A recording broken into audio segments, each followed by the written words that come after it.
In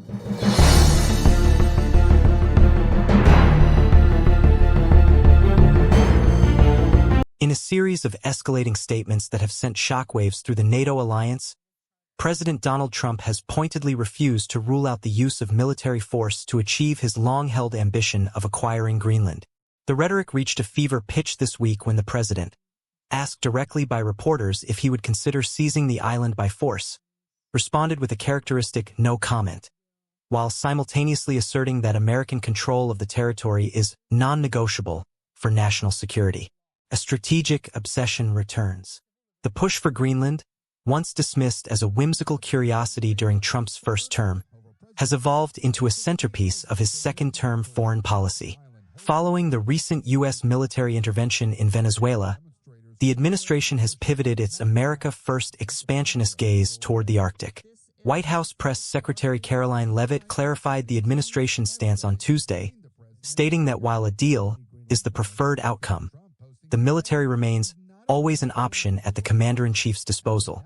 Key tensions at a glance issue Trump administration position Danish/Greenlandic position sovereignty argues Denmark's claim is historical conjecture.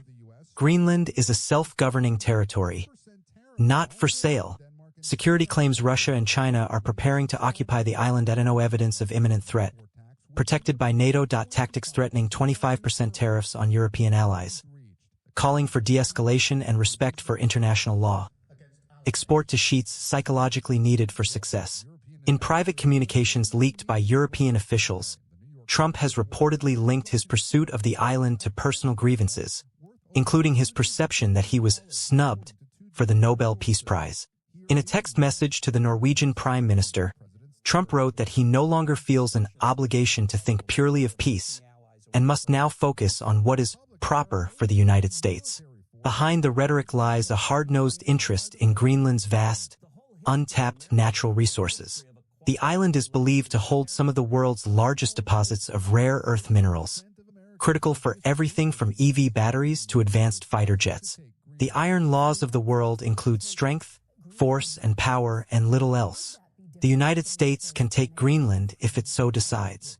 White House Deputy Chief of Staff Stephen Miller. A splintering alliance. The refusal to rule out force has placed Denmark in an impossible position.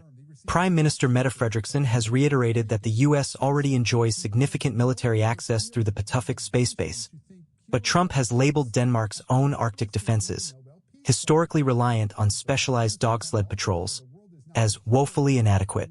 European leaders are now scrambling to form a unified front. An emergency EU summit is scheduled for later this week in Davos, where leaders hope to talk the president down from a brewing trade war.